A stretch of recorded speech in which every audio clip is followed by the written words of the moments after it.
nous sommes là pour échanger des vœux pour la saison des fêtes et pour nous souhaiter mutuellement une année 2022 bien meilleure que celle qui se termine.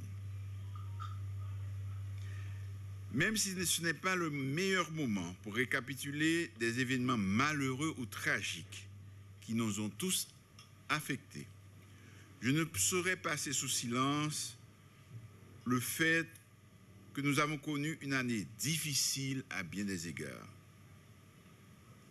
Notre pays est confronté à des difficultés qui perturbent son fonctionnement normal. Tous les segments de l'économie nationale ont souffert de cette situation d'insécurité. Le mois de décembre, traditionnellement et universellement réservé à la fête, aux retrouvailles familiales et amicales, aux échanges de vœux et de cadeaux, nous retrouve cette année à observer une ambiance faite d'angoisse et d'inquiétude qui ne cadre pas avec ceux que nous avions connus dans un passé pas si lointain. C'est devenu, depuis quelques années, une constance,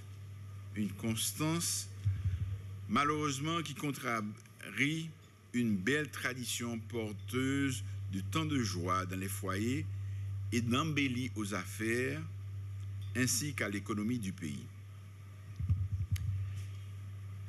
Cette année, cette situation nous pose des interrogations sur l'avenir et commande l'urgence d'agir pour changer cet état de fait que nous ne pouvons en aucune façon considérer comme une fatalité. Je sais combien vous avez souffert de cette situation, vous, membres du secteur privé des affaires. Ce mois de décembre devrait être celui de bonnes affaires. Pourtant, la réalité vous contraint donc à gérer la disette et affecte ainsi vos chiffres d'affaires. Quelque chose doit impérativement changer dans notre pays. Et ce changement passe par un examen de conscience de la part de nous tous. Comment sommes-nous arrivés là? Que devons-nous faire pour nous en sortir? Ce n'est pas le moment de chercher des boucs émissaires et de jeter la responsabilité sur d'autres. Il est admis que le changement doit passer par la recherche d'un consensus suffisant entre tous les acteurs de la vie nationale, partis politiques, société civile, secteur privé formel et informel, organisations populaires, jeunes, paysans, femmes.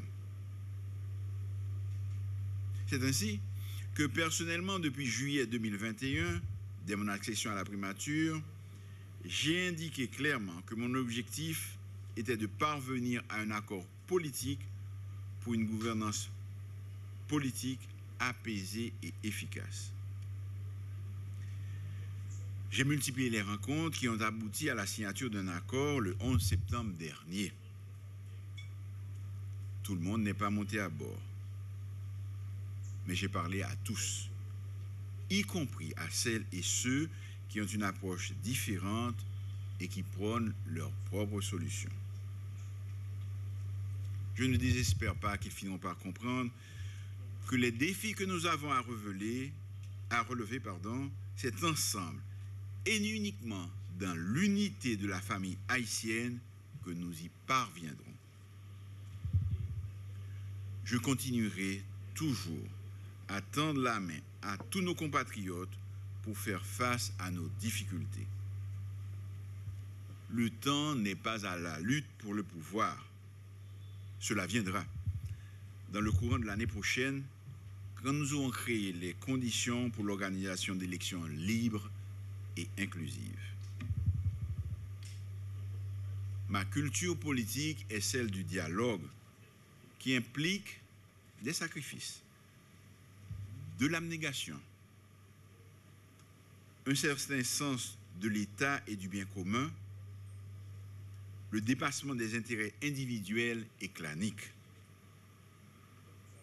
L'un des objectifs prioritaires de mon gouvernement est de restaurer l'autorité de l'État et de mettre de façon durable un terme à cette insécurité qui perturbe la libre circulation des personnes et des biens, ralentit l'économie nationale et maintient trop de nos compatriotes dans la pauvreté extrême. Chacun de nous devra faire sa part de contribuer selon ses possibilités à changer la vie. Le secteur privé qui investit prend des risques, crée des emplois. Il a besoin d'un environnement sûr et stable pour prospérer. L'État qui vous demande de payer des taxes a aussi des devoirs envers vous.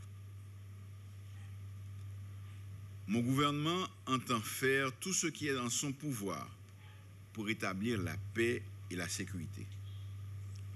J'espère vivement que l'année 2022 arrive avec les moyens en matériel, équipement et formation que nous cherchons pour mettre la police nationale et les forces armées d'Haïti en situation d'assurer leur mission de protéger et servir dans de bonnes conditions.